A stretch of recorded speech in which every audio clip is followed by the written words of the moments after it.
One of the most interesting features of the global financial markets in recent years has been the resilience of US equities.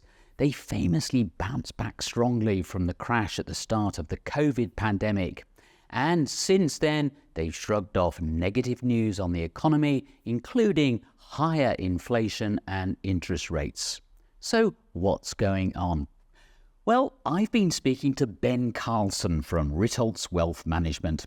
A popular blogger and author, Ben is one of America's most prominent market commentators. I started by asking him why, in his view, US stocks have held up so well. It's kind of crazy considering we had this big bear market in 2022.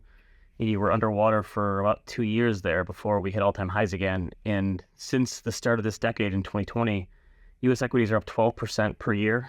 And in 2023 alone, they're up 26% for the S&P 500. So probably much better than people would assume, given the sentiment and how nasty the economy has been for a couple of years now. I think part of the reason is especially the biggest companies are just kind of more immune to the macro setup. So interest rates rose a lot in 2022 and 2023.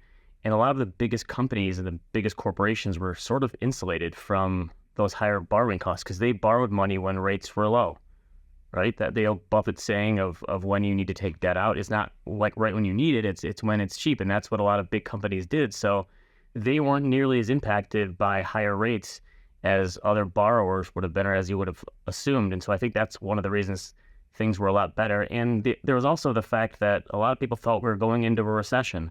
And so the expectations for the stock market were very low. People thought, okay, if we go into a recession, that means earnings are going to fall. And if earnings fall, that means the stock market is probably going to fall. And since that didn't happen, expectations were so low, things just had to get a little better for the stock market to do well. I think that's part of the reason that it went up so much in 2023. Okay, there hasn't been a recession in the US since the COVID pandemic, but it hasn't been plain sailing for the economy. For Ben Carlson, the lesson for investors is the market and the economy are two different things. The pandemic was this crazy period, and then following that, you had inflation. People were not used to that because it had been 40 years since we'd seen inflation that high. So I think people were really confused about the macro setup, and I think a lot of people were paying more attention to the economy. And frankly, I think the economy has been more volatile or more interesting than the stock market, even though we had a bear market. And so I think a lot of people conflated, well, the economy feels bad because prices are higher and it's so volatile and it's whipsawing all around, right? We had the pandemic where you had almost deflation and high unemployment, and unemployment came back down and prices went up and all these things. And I think that was very confusing for people. And I think it's a good lesson in the fact that the stock market really is not the economy, right? And sometimes they're in parallel with one another, but other times it really is completely different things, especially when you're talking about something like the S&P 500 that's so dominated by big tech companies. You know, the tech companies make up 30 or 40% of the S&P 500, and that's not the way the U.S. economy is set up, right? The U.S. economy is not 40% made up of technology, so they're not always going to work in parallel with one another, and the stock market is not the economy, especially in the short run. Many commentators have suggested that stock valuations in the US are now so high that prices are due for a fall. They often point to an indicator called the CAPE ratio.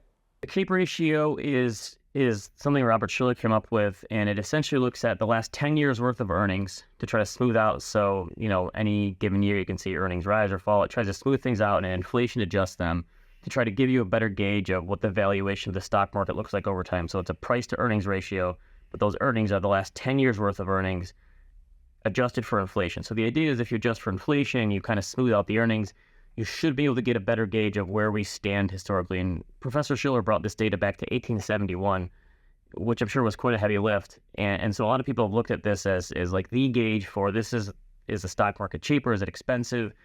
And right now, if you looked at the historical average, which is, 17 or 18 now, I think, it's running at about 30. So people would say it's pretty high.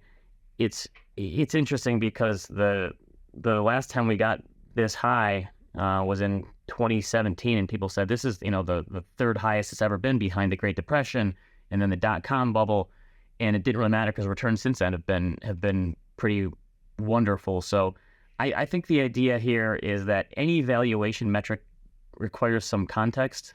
There's this old Peter Bernstein in his book Against the Gods wrote about mean reversion and how it's one of the most powerful concepts that there is. But he said that the problem with mean reversion is what happens when the mean changes, right? And the average is different.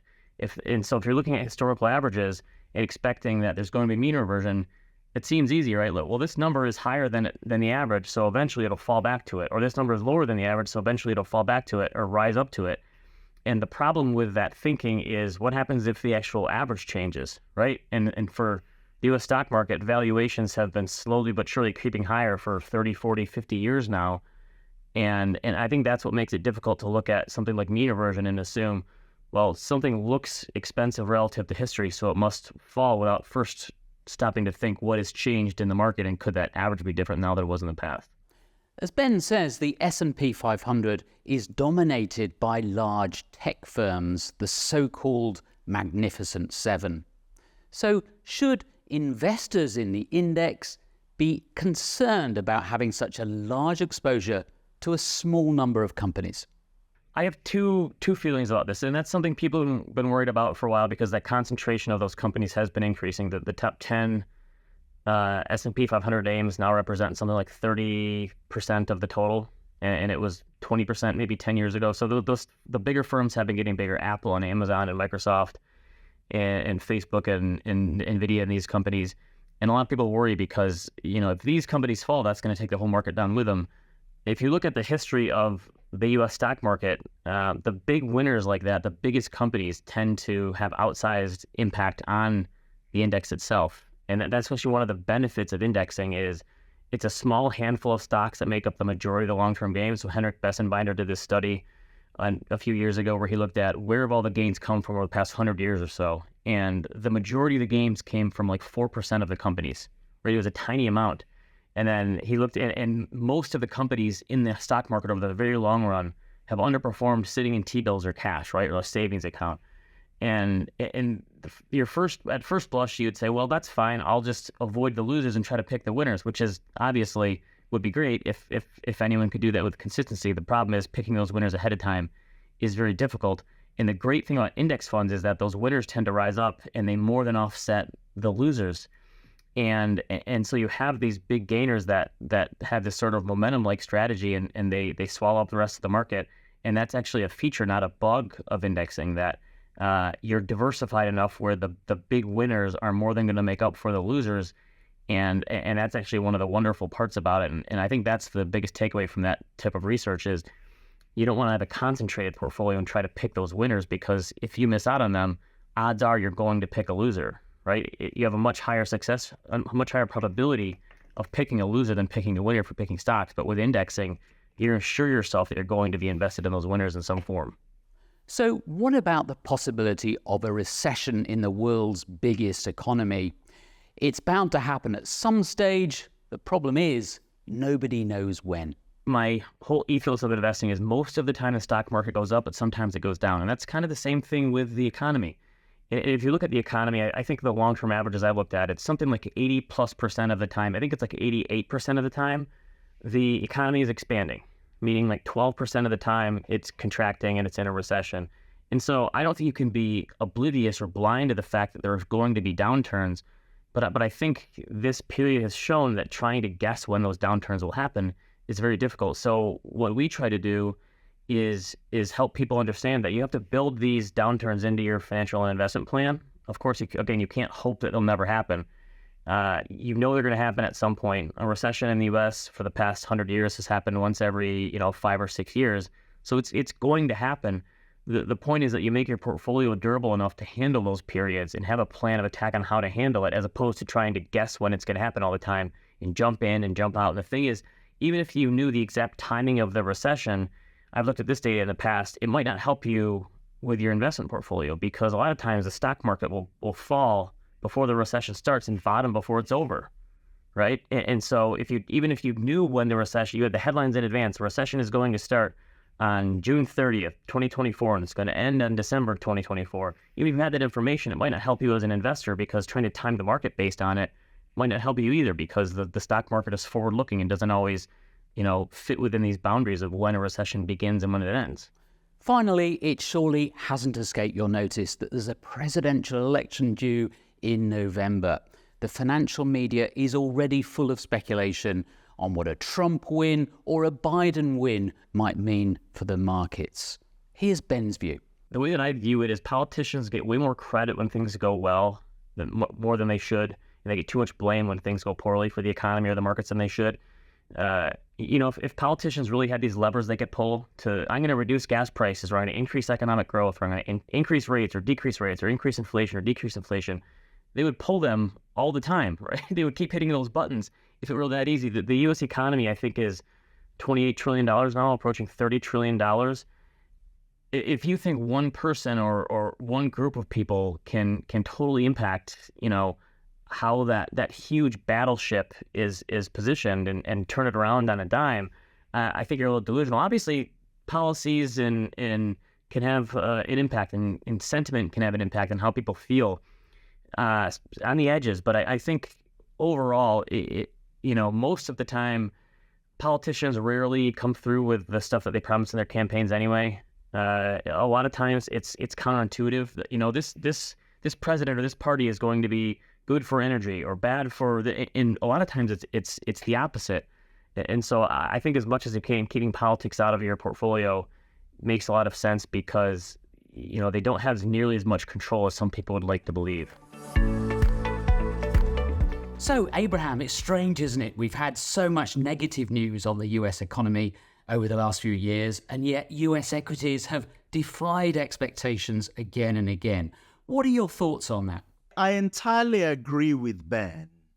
It's so hard, right? It's incredibly hard just to explain what has happened, looking through the rear view mirror, as you might say. But it's even harder to try to predict the future, whether by looking at the economy or by looking at the stock market. Most investors will be best served to take a longer term view of their investment. And what evidence and data over the last century tells us is that investing for the longer term in the stock market, in a diversified portfolio, works. It was interesting to hear Ben Carlson sounding really quite relaxed about the domination of the S&P 500 by technology stocks, and particularly the Magnificent Seven we keep hearing about. Yeah, this is seen by many as a problem, isn't it? Often, many people see it as a problem. Often these are people who are trying to promote active management in one way or the other. Now, dare I say, this is not really a problem for a global investor. If you are holding a globally diversified portfolio, index fund, so let's take, MSCI, World Index, for instance, the biggest company in that index will probably be about 5% of the portfolio. Now, it's even lower if you are, tilting your portfolio towards value stock or small cap within an index structure. The one I've looked at recently, you have maybe the biggest company occupying around 2.5% of your portfolio, and the top 10 companies are less than 10% of your portfolio. So my point is that for a globally diversified index investor, this is not a problem. Now, compare that to, an actively managed portfolio where, let's say they want to hold a portfolio of between, 30 to 40 stocks. There is even a greater deal of concentration there. So my point is that, these people who are sounding alarm bells about domination of, large companies in the S&P 500 or in the global stock market for the most part, shouldn't be taken seriously. We don't want to get too technical here, but we discussed the Shiller-Cape ratio in the interview. It's currently around 30, which is on the high side and could be considered as a reason to reduce exposure to US equities. But again, Ben didn't seem too concerned about that either, did he? No. Look, I wouldn't bet against the US, the US stock market. Today, it's around 60% of the global stock market. And a big part of that is because, much of the innovation, the great companies of the world that we use in our daily lives today are US-based companies, or they're listed in the US stock market. And so, no, this is not something that I am concerned about as a globally diversified index investor, because yes, there is a chance that at some point there's going to be some sort of reversion to the mean, as Ben was talking about. But to me, that's something that you adjust for and account for in your financial plan, rather than using it as a way to either time the market, or worse, reducing your allocation in a particular country relative to the shape of the global stock market. And finally, Abraham, any comments from you on the US election from an investing standpoint? I agree entirely with Ben to keep politics out of your portfolios. As I like to say, the stock market doesn't give a monkeys about your stupid politics.